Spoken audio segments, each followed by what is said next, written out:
洪亮，你们11部是查什么的？查职务犯罪。王老师职务犯罪了吗？他是玩忽职守了，还是徇私枉法了，还是刑讯逼供了？他够得上你们11部哪条？郑主任，这事错了就是错了，咱们得承认。王老师，您先别说话。洪亮，王老师让林喜去上坟，不是因为他心软好说话，他是要感化林喜，希望林喜在到案后可以把全部罪行都交代了。事实证明，他确实是都交代了，对不对？但这是您1部的案子，跟我们11部没有关系。你是新来的吧？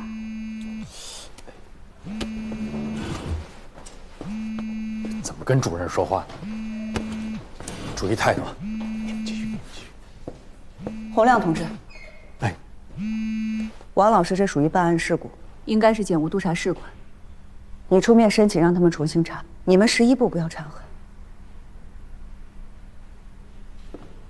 再借一步讲吧。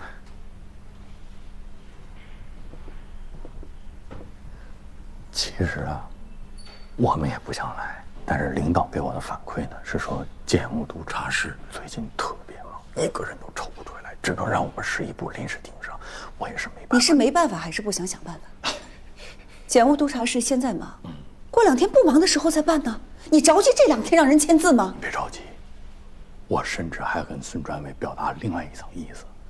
我说，因为春香同志本身是江南师院的，我说这个案子其实完全可以打回到江南师院，让他们自行解决、自行消化。结果我们专委把我一通臭骂，他说：“洪亮，你是不是忘了咱们省院第11部的部门职能了？你怎么想这个问题？”整得我非常尴尬。其实想想呢，领导说的也对，王老师呢，他是从江南师院借调到咱们省院的，而且这个事儿呢，又是出在说给咱们省院办案的过程当中。那你说，您就是办理王老师借调手续的人，我想这个情况您一定比我更了解，你别为难我。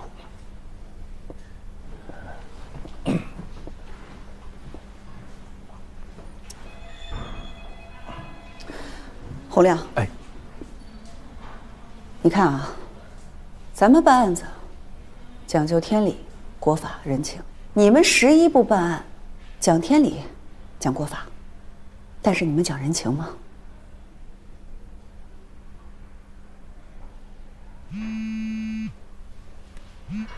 喂，洪亮，你别假装接电话。哎，老侯，现在方便吗？喂，喂，老侯，你听得见吗？我听得见，你说。老侯，老侯，你听得见吗？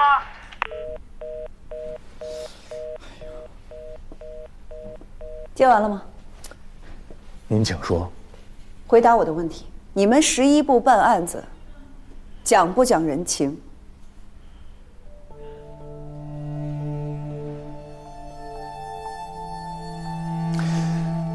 司法是为了约束公民，但是执法者更应该接受司法的约束，才能保证司法的公平公正。我们11部的作用呢，就是为了刀刃向内约束自己的同志，我们存在的意义和价值，我相信亚平主任一定比我更清楚。说，如果您觉得我们今天这个办案的方式方法有问题呢，您可以向有关领导去反馈，我一定虚心接受。如果您觉得我们今天在办案过程当中，我们的处罚标准超标超规，也欢迎您向有关部门进行申诉。我是要申诉。好，你倒是给我时间呢。好的，亚平主任，小张，这样，王老师今天这个字儿，暂时可以不用签啊，但是亚平主任，麻烦您给我写一个情况说明，因为我们的办案进程被迫被您给打断了。要不然我不好交代。我签了，不好意思。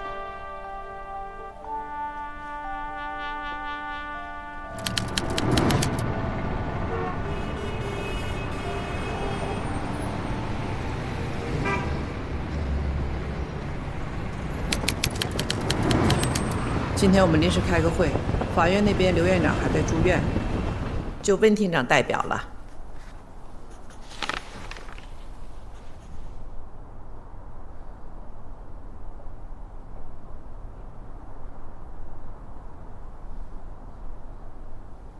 案子走到今天， 2年多了，各位在这个案子上确确实实付出很多，今天出现这样的问题，没什么可说的。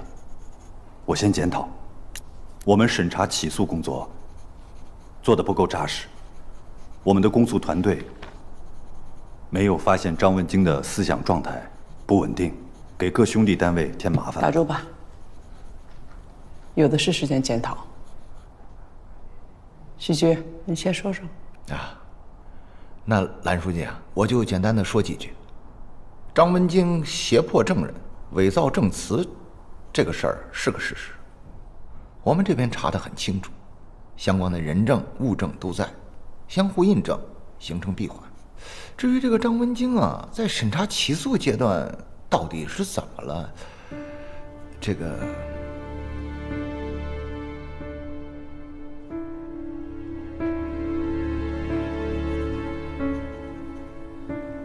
这个案子呢，案情重大。开庭前，合议庭成员认真研读了案件材料，严把证据观、法律文书观，对重大疑难问题做了专项研究，没问题了才开庭的。张文京是万氏集团的法律总监，从万海被刑拘开始，就是由他来做万海的辩护律师的。具体情况，谢主任。你介绍一下。好，在审查起诉阶段，我们发现近年来张文京明知万海团伙实施违法犯罪行为，却屡次三番为其提供法律帮助。我们顺藤摸瓜，发现万海团伙在东平市欺行霸市这么多年，张文京早已涉嫌参与多起该团伙的诈骗和敲诈勒索案件，可以说他就是万海团伙的骨干成员。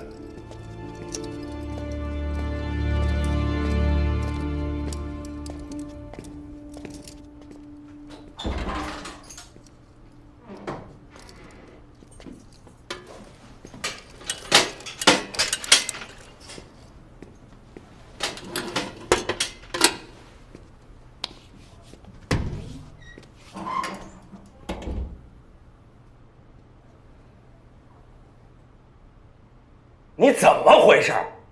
你要打算靠这种方式发生的话，你是不是应该提前跟我沟通一下？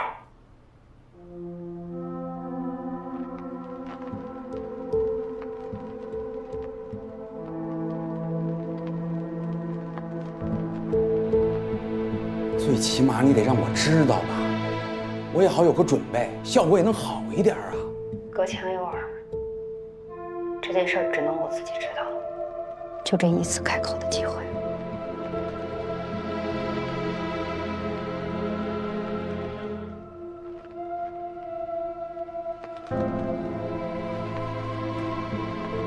那下一步呢？算了，别说了。放心，我会动用所有关系，先打听一下上面对这个事儿到底现在是一个什么态度。我再去找找雨邪。你现在都把这事儿闹这么大了，不管怎么着，咱也得听见点动静，对吧？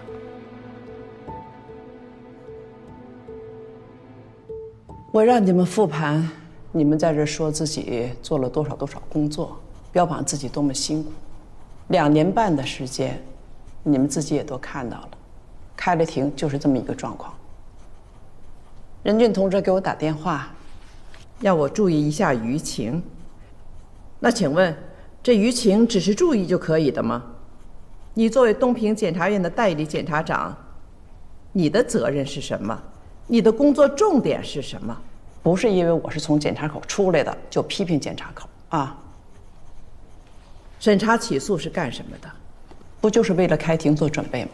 如果你们的工作做到位、做扎实了，会出现张文京这个状况吗？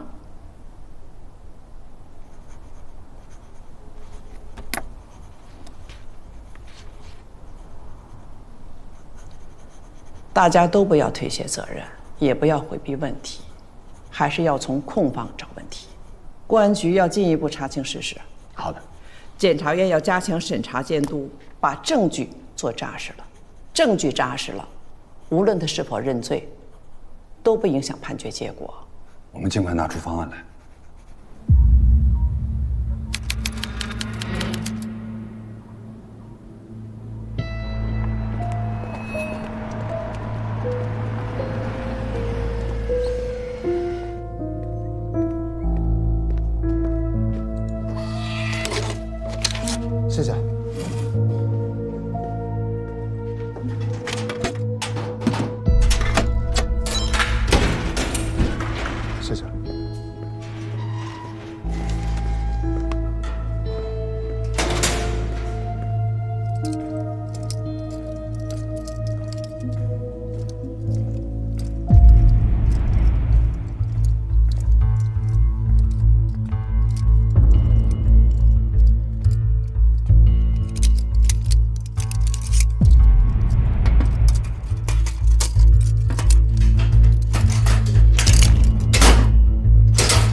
京在法庭上说我不是黑社会，你怎么看？我该怎么看？我问你，我是黑社会吗？有什么意思？我问你，我是黑社会吗？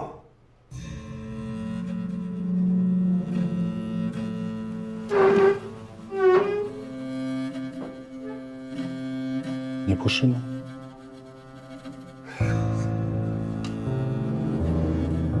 跟我俩在这五玄玄的，你连个张文静都弄不明白。你不是挺大能耐的吗？你告诉我，下次开庭是哪天？玩线了吧？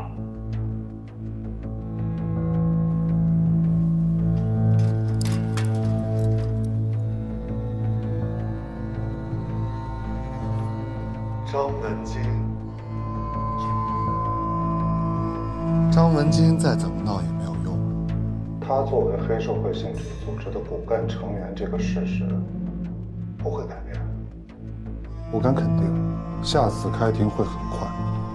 之前向你保证的判决结果、立功减刑，全都会照原计划进行。所以你现在必须相信我。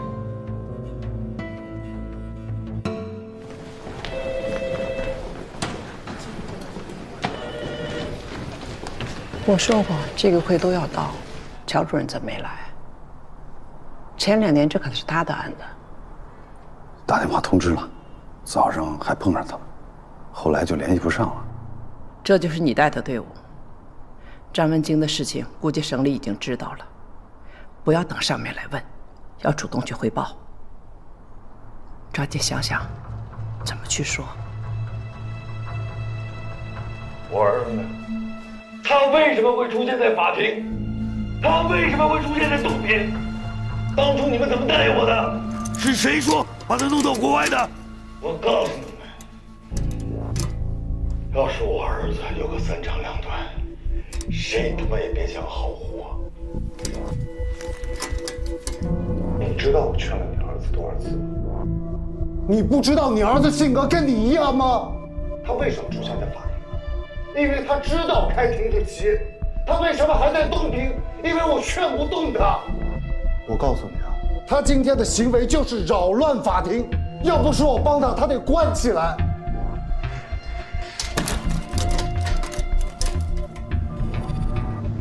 把我带酒话给他，你告诉他，我在里边一切安好，让他本本分分、平平安安。陈子健大律师答应我，让我早日服刑，立功减刑，我们早日相聚。我说清楚没有？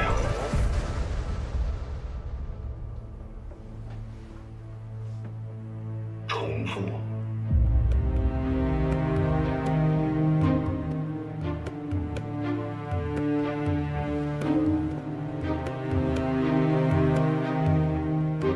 你爹让我告诉你，他在里面一切安好，他让你在外面平平安安、本本分分。程大律师答应他了，你爹会早日服刑、早日减刑、早日团聚。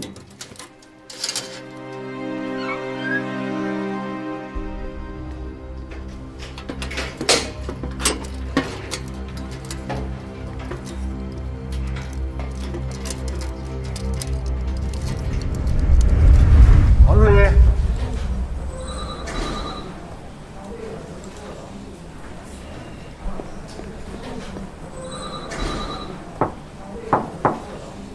进来。丁海洋，你在哪？2天没见，我想死你，干啥去了？我去哪儿还要跟你汇报一下呗。任务圆满完成，王春祥的案子还顺利吗？异常顺利。那你忙去吧，还在这儿干嘛呢？忙啥呀？没有工作了，该交接都交接完了。催着我给你办离职手续呢吧？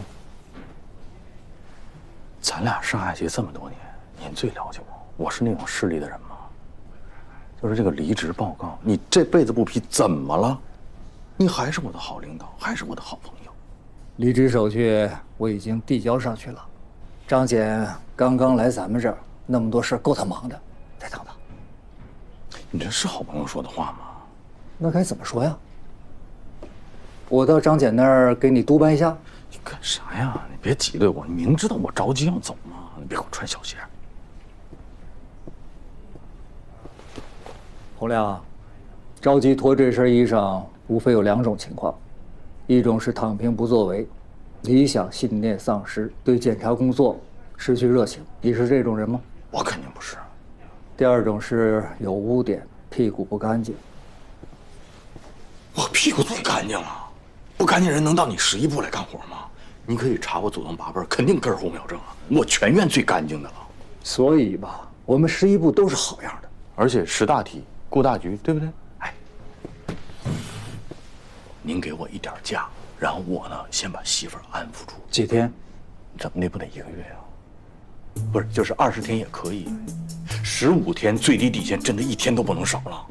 你看啊，我过去得现租房子，孩子学校我得现联系，后边那个单位那个老板，我得现约着人吃个饭。人大老板人随随便便能出来吗？这都我本人去了，然后时间都不固定，你假期你不富裕点吗？7天，包括法定假日。你是学法的吗？法定假日还克扣啊？1天找房子，1天给孩子找学校，还有1天陪新单位的同志吃吃喝喝，剩下的时间陪老婆。你的最低期望值是3天，张嘴就要1个月，啊，你咋想的？看破不说破，还是好朋友。7天也挺好，这么定了啊？走了。王老师，听我的，我跟领导请示汇报，申请重新调查。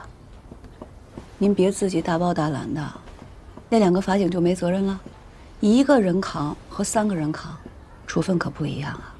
不用了，那怎么着？你还想让那2个法警担责任呢？他们可是刚刚上岗，你知道考公务员有多难吗？2个孩子也不容易啊。您就容易，马上就退休了。洪亮今天把材料往上一报，您这降职处分可就板上钉钉了。那退休金差多少？婶儿算过吧？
王儿，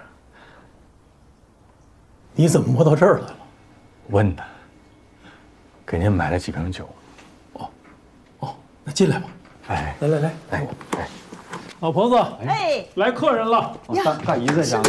哎呀，哎，大姨好。哎呀，给您的水果。哎呀，你也知道我们家老王受委屈了，你们今天都能来看我家老王，我心里老感动了。孩子，谁们？啊。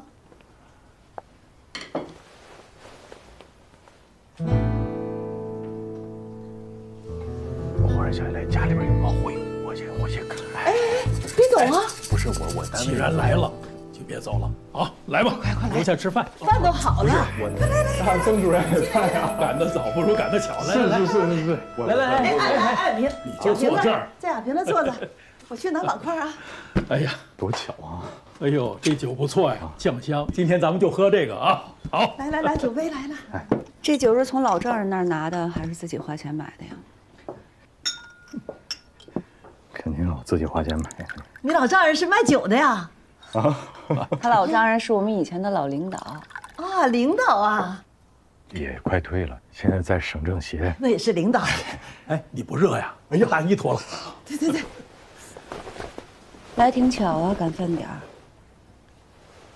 我最近不怎么吃晚饭，减肥嘛，所以我就缺乏这个时间概念，糖葫芦。晚上不吃饭可不行啊，胃不好。这饺子刚出锅，来尝尝。好，大姨。哎呀，不用给我。哎，谢谢。看这孩子，你看，对不起。来给我。哎，婶儿啊，跟你介绍一下啊，洪亮，他就是办王老师这案子的11部检察官，洪亮。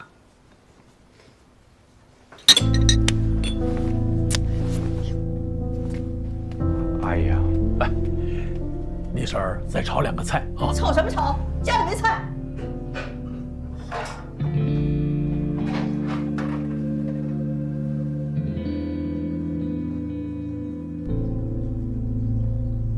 小红啊，你身为11部的检察官，又是我这个案子的主办检察官，今天能亲自来我家，我心里很明白，也很感动。这件事儿就是我错了，你没有任何问题，啊。这段时间跟着亚平主任，也学到了不少的东西。亚平可是优秀的检察官，对，所以我希望你们以后能成为好朋友。肯定，但最好不是业务往来那种。不能，人家马上要走了。我听说，你是因为没当上副主任才走的。跟我说跟官儿迷似的。我是，不，您这个主任是实至名归，您是我学习的榜样。你哪年来的？我是120，比我大是吧？啊，这把岁数了，怎么连个副主任？洪亮，哎，你带来这个酒，不错，来，咱俩喝一个。哎，好，哎呀，来，敬您，谢谢。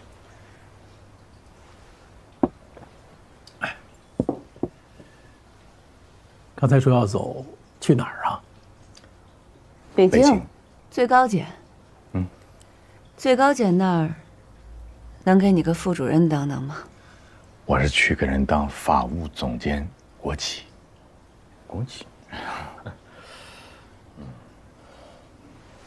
脱衣服。小红，你都已经到了3级高了，真舍得脱这身衣服吗？对自己人都能下得去狠手，有什么舍不舍得？王老师，不是所有人都像您一样，这样珍惜自己的衣服，珍惜自己的荣誉。对，我们家老王，他最看重自己的荣誉。老王年年都是优秀检察官，你说你让他背个处分，他怎么回去啊？同事们怎么看他呀？这是。别说了。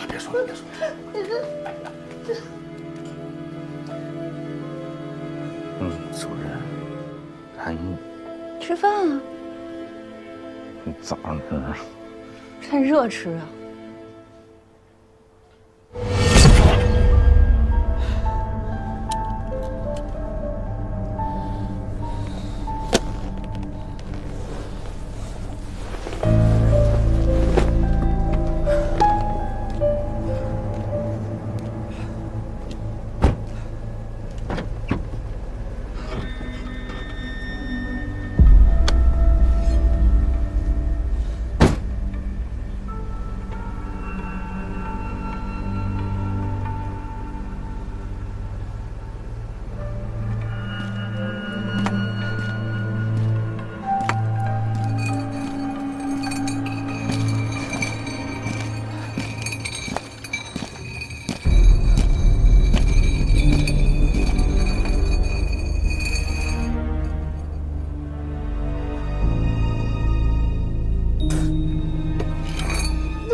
您知道我当初为什么借调您来帮我办这个案子吗？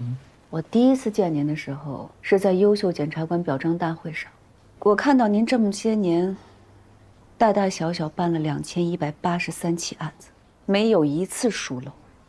2183这个数字，就是在全国的检察系统当中，那也是令人震撼的。这个社会的公平公正，就需要您这样的优秀检察官。主任，我借着您这个话题，我发挥一下啊，申请表达一下。就我听见2183，洪检察官，我脑袋当时有个事儿想请教一下你。可是不敢。你们11部评判一个优秀检察官的标准是什么？我们孙专委这么界定。要办多少个自己人，才能完成1年的 KPI？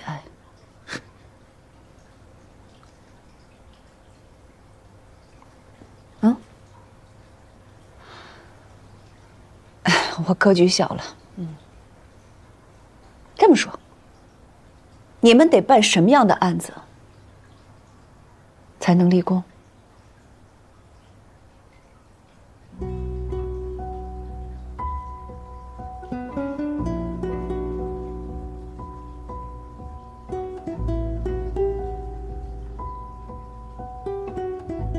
要说立功，我们老王这次立的是最大的功。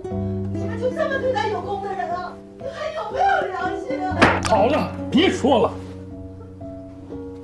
你知道吗？如果这个林喜真的死了，我这个家都回不来，这顿饺子我都吃不成。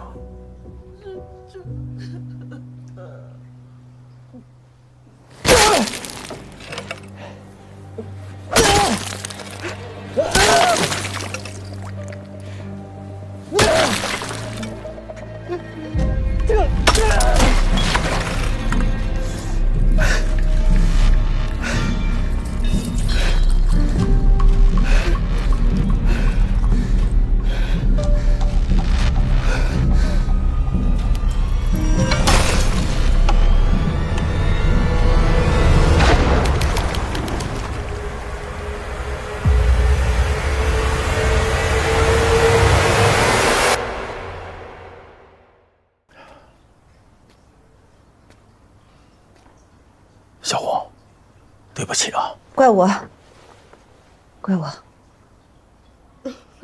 我来唐突了，万事都怪我。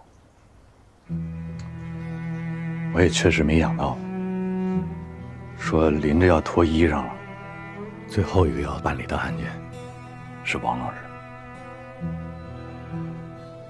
就说这个事儿，我说啥不能跟您道歉，但是我只能表示非常遗憾。就是我们11部吧，有时候确实就挺，其实我自己都，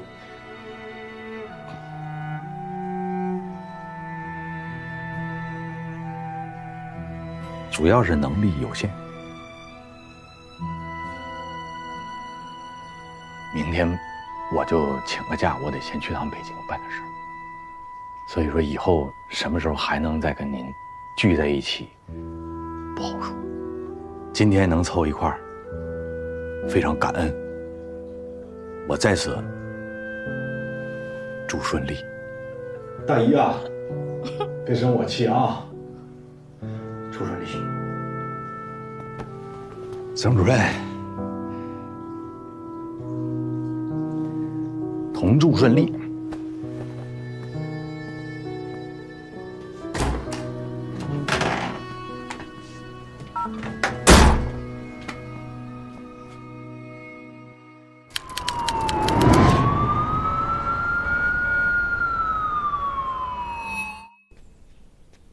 我的豆，咱们吃饭喽！老爷，Good morning。红豆小朋友，早上好。徐总同志好。两回啊，走。一会儿呢，我去送豆豆，你呀就直接去机场。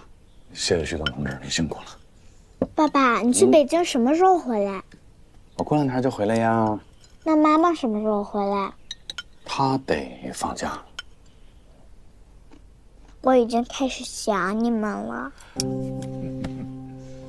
豆豆啊，等你爸爸妈妈在北京安顿好了，然后呢，你就可以去北京了。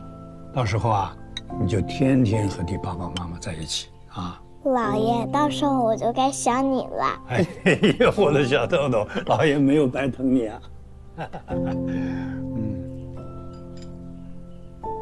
洪亮，你听说了没有啊？昨天东平检察院啊闹笑话了。哦。第一天开庭，就出乱子，一个被告人当庭喊冤要翻案。那个东平现在那个代理检察长李仁俊，是你同学吧？还有我同屋呢。啊。哎呀，这个影响太大了。是。所以我一直跟你说呀，检察官不好干的。是呢。洪亮，我劝你改行这个事儿，你以后不会怪我吧？怎么会呢？我跟您汇报一下，徐律师，我这2天又认真的重新思考了一下这个问题。我觉得您提的这个意见，高瞻远瞩。就趁着我现在年富力强，换个赛道，还能再搏一把，也有个回旋余地。乐德，快点吃啊！一会儿姥爷跟你一块儿去幼儿园。好。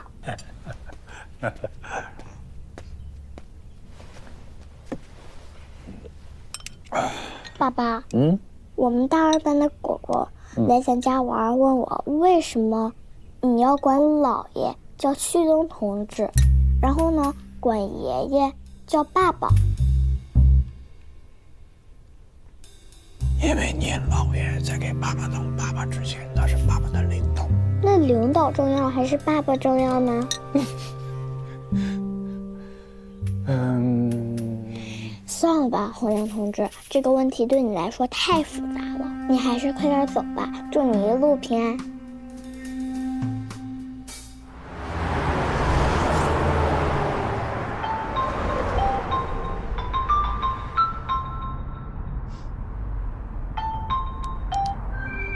喂。哎，你好，麻烦帮我找一下著名的东平市检察院李仁俊检察长。咋的？挤兑我是不是？你的一贯伎俩，伤口上撒盐是吗？听出来了，气儿不顺呢。哎，我八卦一下，听说你们单位出事了。这个情况昨天省院就已经知道了。哎，不是，我说你这要脱衣服了，对工作就这么不上心啊？我确实不是一个八卦的人。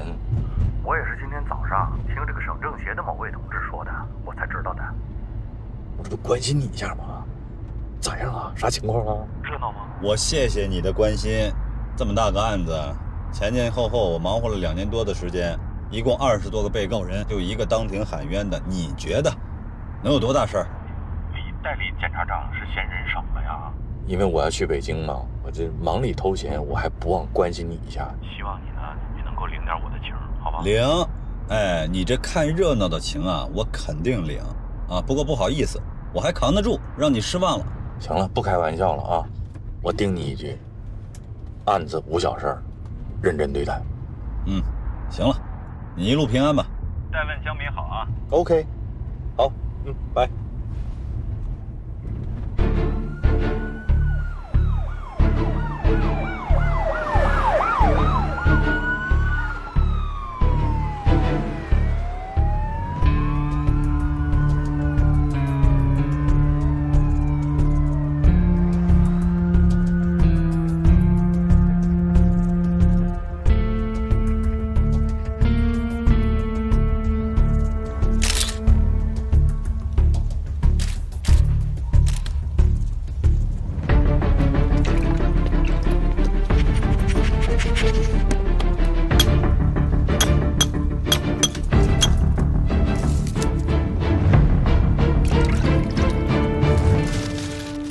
你们谁先发现的？我就在那个。哎，现场在哪儿呢？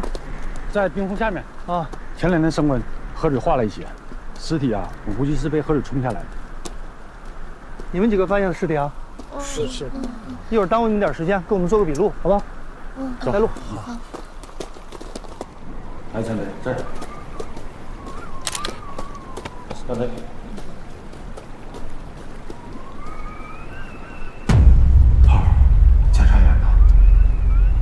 裁队和上游地毯上搜一遍。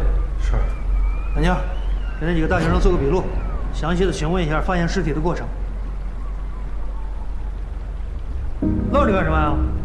认识啊？不认识。干活。哎。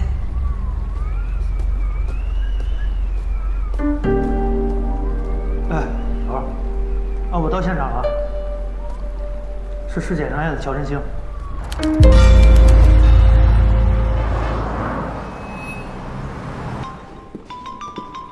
喂，老许，人家啊，现在有空吗？到我这儿来一趟。什么事儿啊？电话里说呗。不行，咱们得见面聊。这么大事儿啊，非得见面说？赶紧过来。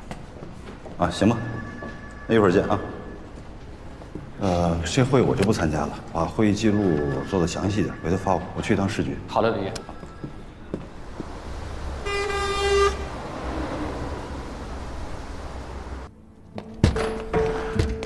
叔，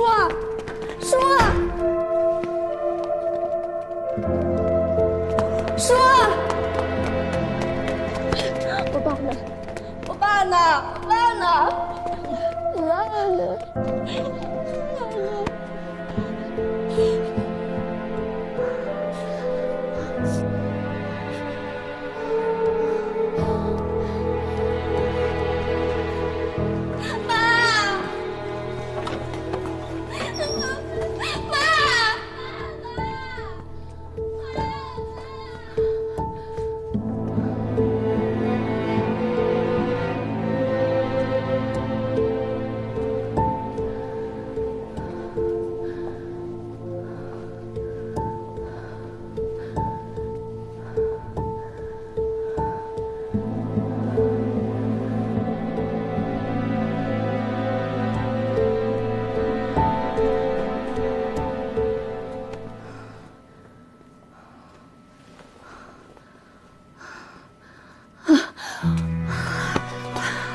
嫂子，嫂子，嫂子，我先看点。嫂，咱不看了，咱不看，咱不看，嫂子，嫂子，你干嘛？嫂子，干嘛？不看。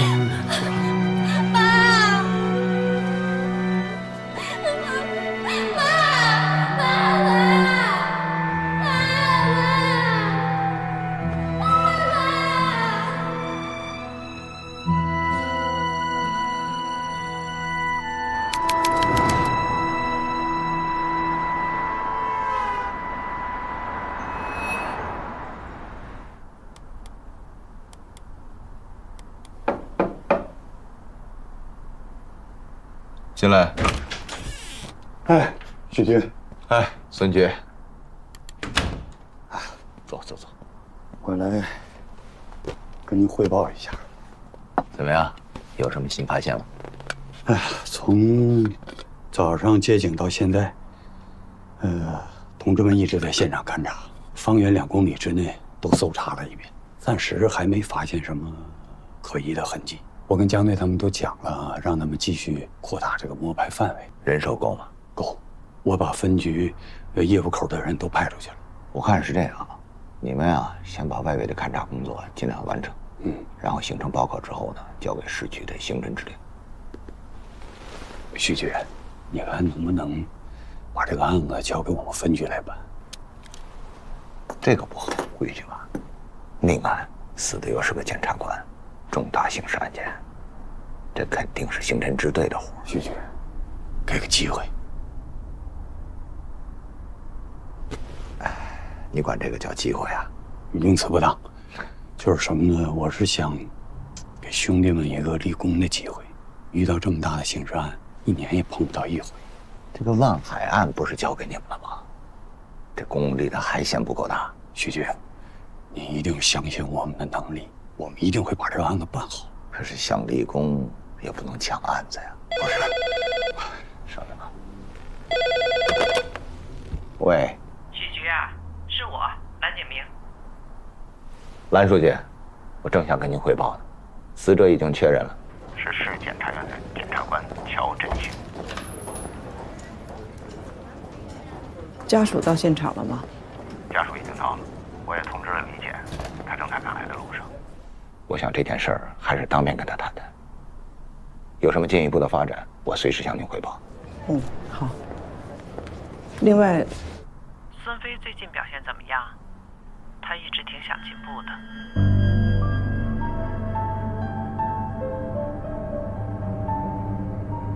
明白了，蓝书记，您还有什么指示？没什么了，先忙了。那好。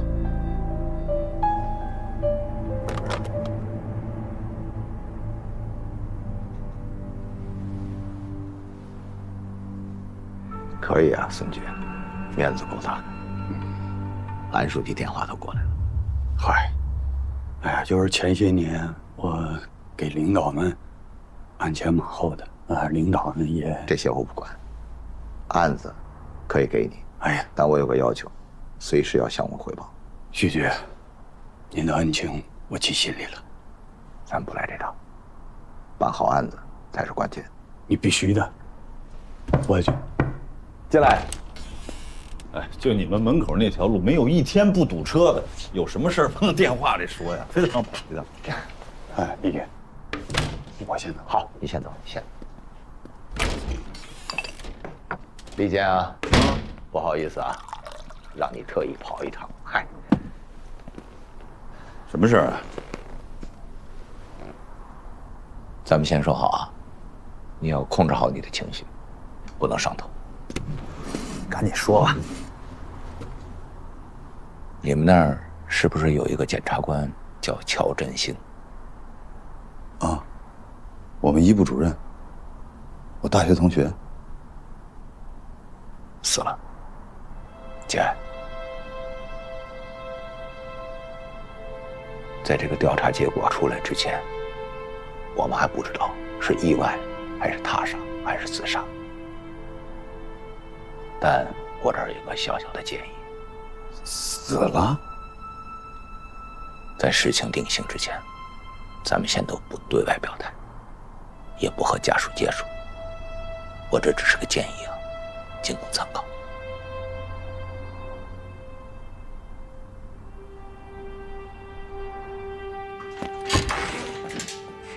小美，小美，哥。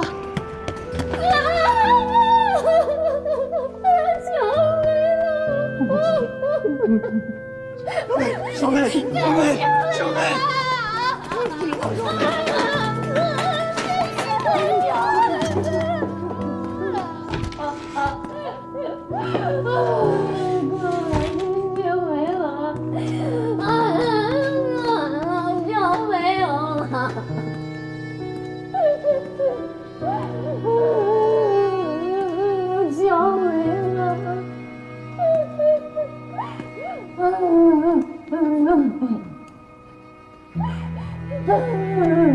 周梅，节哀。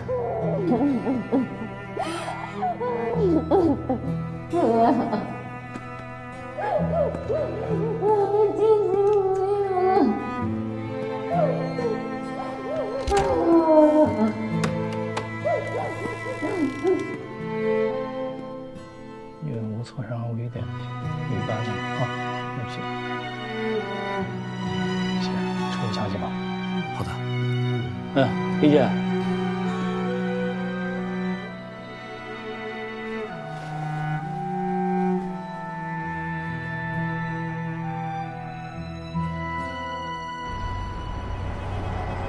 实在不好意思啊，他说马上就到。好，没关系。哎，1分钟，1分钟，马上就来了。你看这是不是？洪亮，这边，你稍等啊，就这儿，这儿停。这怎么才来？你等半天了。哦，给你介绍一下。哎，哦，这位是韩主任，教务主任。哦，你好，韩主任。这位老公。好好，那校长等着了，咱们赶紧走。稍等，我取个行李。哦，好。哦，不好意思啊。哎呦，证书都带了吗？全都带了一个，这边我先查了一遍。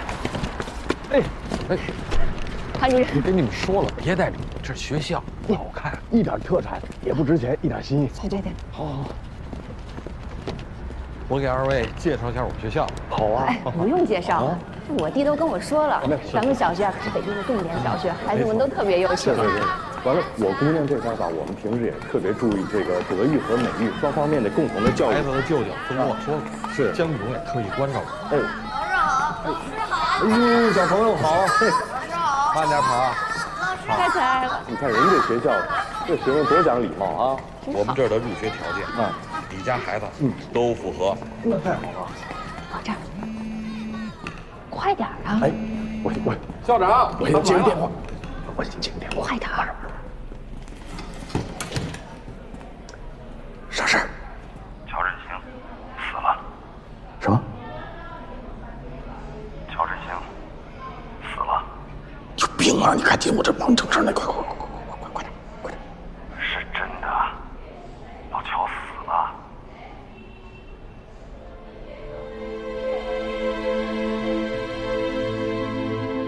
啥病？不是病。市局法医那边推测溺亡淹死的。啥时候？哪儿啊？永清河，几个大学生发现的。这个天上永清河干嘛？我哪知道他上那儿干嘛去？我哪知道他为什么要去那儿啊？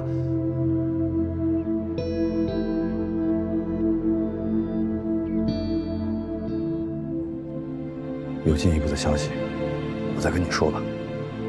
好，先这样。好。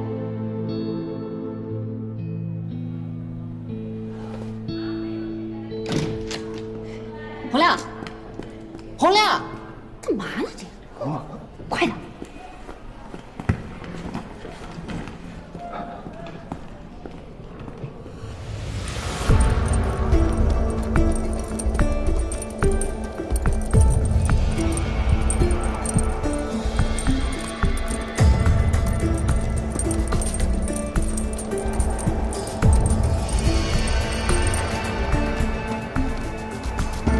小妹，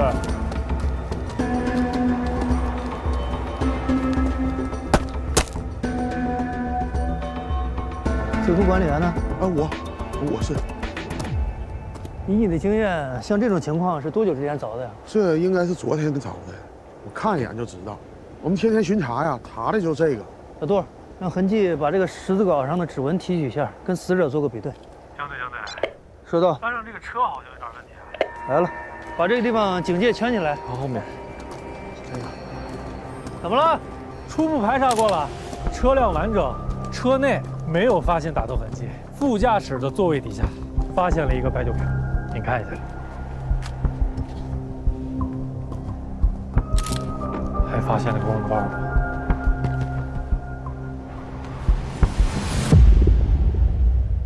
那您要是一居的话呢，就是性价比高一点，但是空间上呢可能紧张那么一点点。这套房源，它这个离学校也就是1公里多，开车的话就是4、5分钟吧。这套房的话是家具家电全带。洪亮，你说咱们租个1居还是2居啊？可以。也可以先租个1居，然后等你调过来之后，咱们再换个大的，你说呢？对。出来。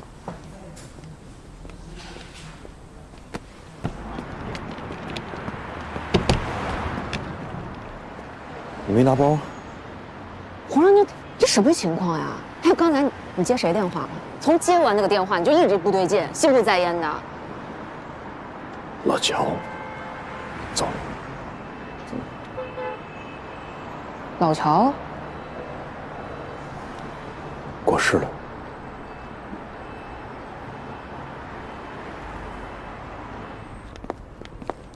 就这儿啊？对，就这儿，就这儿。行，严告诉我打电话。您请进。哎，哦，行，那咱先看。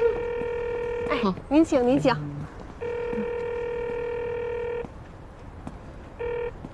哎，怎么样？公安给我来电话了，说在永庆河的上游发现一个冰窟窿，旁边有振兴的车、包，还有衣服。那就是说他掉进去之后，冲下来了。现在还不清楚，得等公安那边进一步的调查。周梅现在怎么样？你说谁能接受得了呢？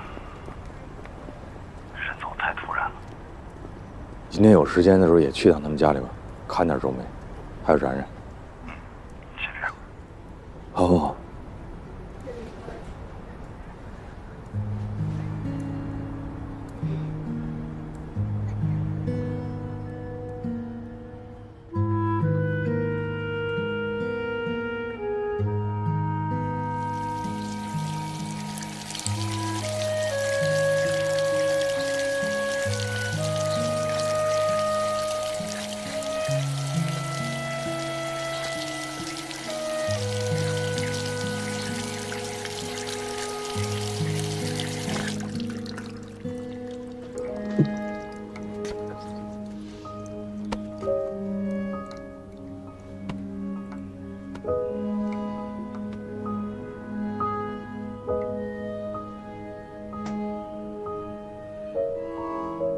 明天回趟东边。明天中午得跟张总吃饭，约我。以后张总就是我老板了。小远好不容易给找了这关系，还没去呢，先改时间，第一印象不好。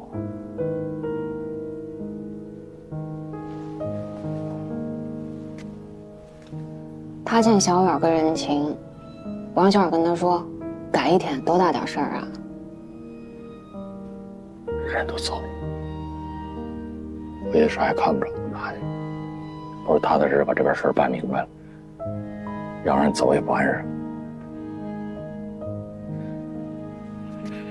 哎呀，我现在越来越觉得，你跟老领导这个角色相当英明。所以我等我再回海州，第一件事，我催孙亚军赶紧把我关系办明白。衣服一脱，哎，我带着小豆过来上学，老领导那边一退休接过来，咱全家北京安家，一家人齐齐整整，一个都不少。对，珍惜眼前人。哎，还领导总结精辟到位。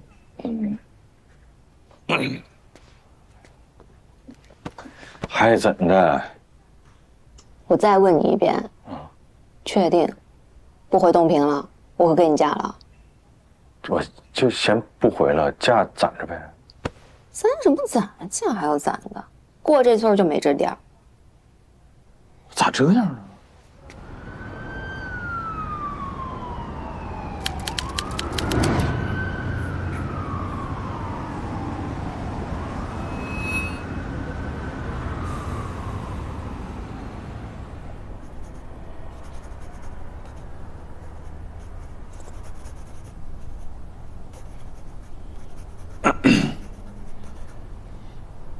各位领导，首先我要检讨，万海组织领导黑社会性质组织案，是省市两级都关注的要案。开庭第一天就出现了被告人干扰审判的事情，我有不可推卸的责任。对于像张文京这样精通法律的专业人士，我们准备的不充分，功课做的不扎实，对案件处理造成了极大的影响。庭审视频我们都看了，张文京喊的万海不是黑社会，为什么？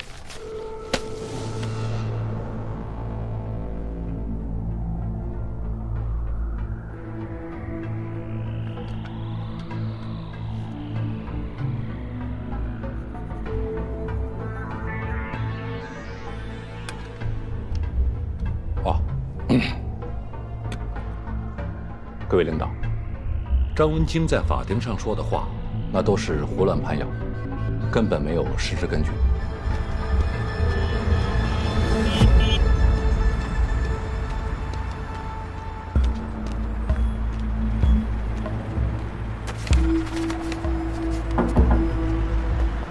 我们经过审查发现，张文京在万氏集团任职期间，曾多次为该集团的违法犯罪行为提供帮助，甚至涉嫌参与多起诈骗、敲诈勒索等相关案件。他一开始呢，拒不承认自己的罪行，并且辩称说自己只不过是万氏集团的一名法务，他给万氏集团提供的服务也是法律中性工作，甚至说，他对他服务的这家公司是不是犯罪了，他都不清楚。可实际上，张文京是从11年前就担任万氏集团的法务总监了。这么多年过去了，他怎么可能对他服务的公司不了解呢？其实啊，他就是利用他学到的法律知识，协助犯罪团伙规避法律制裁。这个被告人当庭喊冤，他的原因和目的是什么？张文京当庭喊冤，严重的干扰了法庭秩序，混淆视听，干扰了我们审判。他呢，这是一种手段，是为自己脱罪的一种手段，或者说，他非常清楚，他有非常深厚的法律知识，并且熟悉我们的审判流程，所以他特意等着开庭的第一天，有大量媒体在的时候喊冤，其目的就是为了引起媒体的关注和报道，博取同情，并且利用舆论裹挟我们审判的方向。领导，我要汇报一件事情。我们一部主任乔振兴同志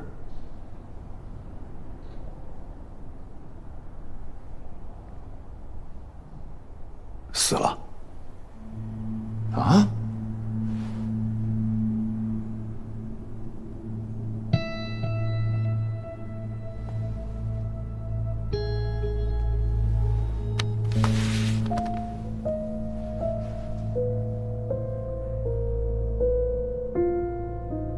怎么死的？什么时候的事啊？我已经去过市局了。截止到目前，调查工作没有实质性的进展。等一有结果，我会第一时间给领导们汇报。各位领导，我们的工作确实有疏漏，我们希望也期待着省院对万海案能给予更多的关注，还有指导，让案件切实的进行下去。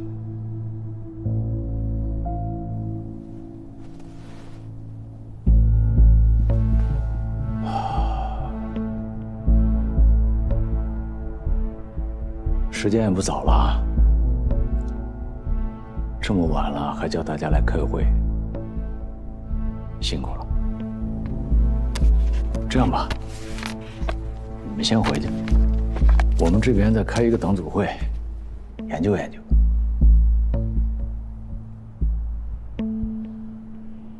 这封举报信你怎么看？信息量有点大，也有些混乱。说一下怎么个乱法？信里直接指出乔振兴是被害死的，但又没写是被谁害死的。举报李仁俊是东平真正的黑社会保护伞，万海团伙不是东平真正的黑社会，也就是说，东平还有可能存在另外一个黑社会团伙，并且其背后有政法系统的保护伞。这封信对乔振兴、李仁俊、万海案提出了明确的定性，但只是观点，没说原因。对于这样的举报信，我们是有明确的规定的，必须查。在中国法律体系持续健全、法治社会建设稳步推进的当下，如果发生这样的案件，那将是极其罕见、骇人听闻的。对，可是张姐，别的不说，首先时间就不够。乔振兴、李仁俊、万海都跟万海案有关，包括张文京当庭喊冤，这都是搅在一起的。想要查清一点，其他也得理清。可是万海案已经开庭了，刑诉法规定，公诉案件必须在3个月内宣判，也就是说，所有的这些事情都要在3个月内查清楚。难啊！难，也得查。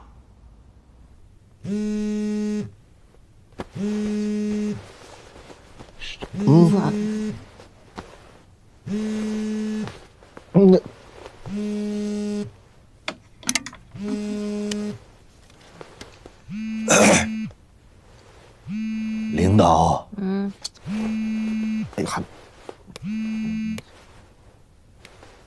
领导好。洪亮，哎，到北京了吧？到了，今天到的。怎么样？还顺利吗？托您的福，一切顺利。那就好。明天啊，需要你回来一趟。哎，领导，我方便问一下，我需要准备哪些材料吗？因为我不知道什么任务。不需要，明天下午下班之前回来就可以。好，没问题，保证不迟到，您放心。那明天单位见。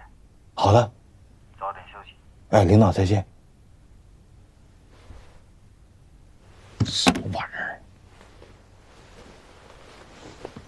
今天下午是谁打死说也不回去了？还是单位的领导说话好使啊？哎呀，真不由己，真是。你这，哎呀。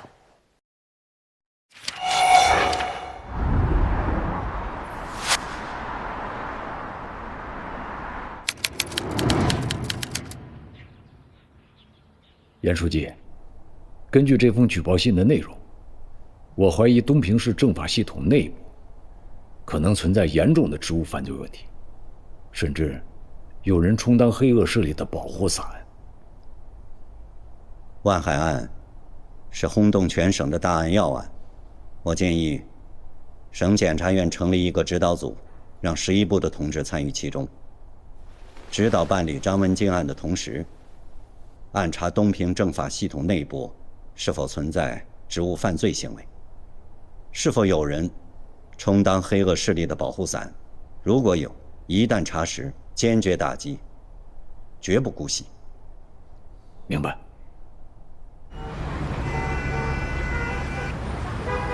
太麻烦了啊！没事。哎，正好我们李检到了。李检，谢主任。李检，哎，谢主任。李检，江队他们来了解一下乔准的案子。啊，正好给许局打电话呢，有什么新进展？李检，事情发生的比较突然，还在调查当中呢。今天过来就是想了解一下乔主任平常的工作状态什么的。行，谢主任。那个关主任，你配合一下。哎，太麻烦了啊！哎，没事，江队。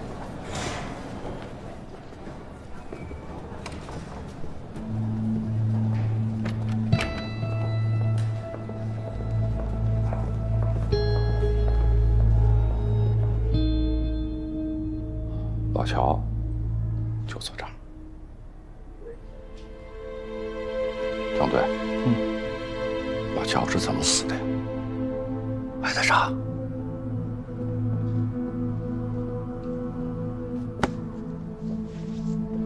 谢主任，乔主任平时跟同事们关系怎么样？关系挺好的。那他最近这段时间有没有什么不顺心的事儿，或者说他情绪上有没有啥异常？江队，哎，乔准这个人呢，平时就不爱说话，把他从万海案上撤下来以后呢，就更不爱说话。万海案这么大的案子，把他从主办检察官上撤下来，这全院上下都盯着呢，脸面上可能挂不住。你说这好好的一个人，怎么说没就没了呢？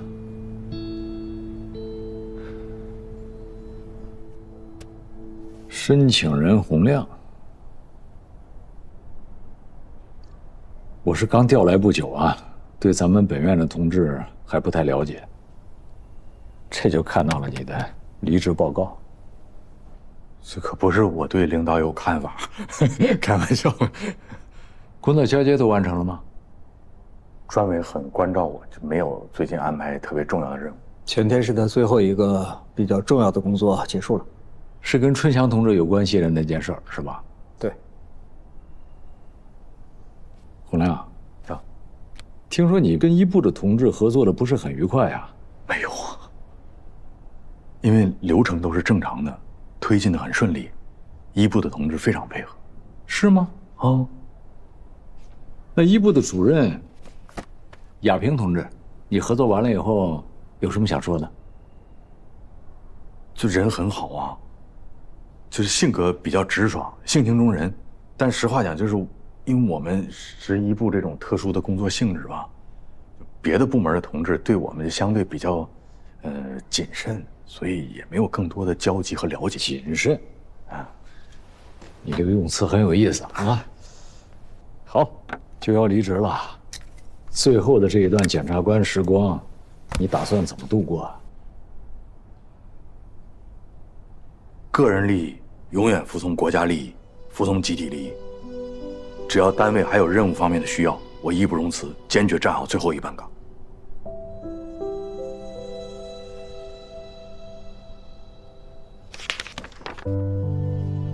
在任18年，也才40多岁，这就要离开这个岗位，舍得吗？肯定舍不得呀。哦，对了，你老家是东平吗？对，东平市开发区洪家村人。我父母还在嘛，所以我没事老得回去。哎呀，这个东平最近是真不太平。万海案是吧？最近又出了一件事儿，那个乔振兴的死亡。洪亮，这事儿你也听说了吧？怎么回事？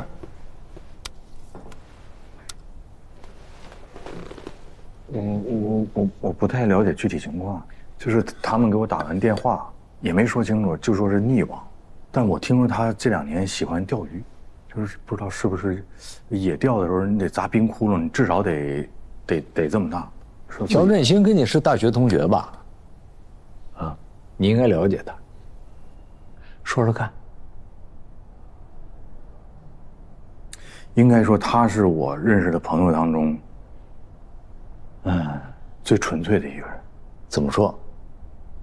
对理想，对人生的规划，明确的认为自己的目标就界定为检察官，那还真就实现了。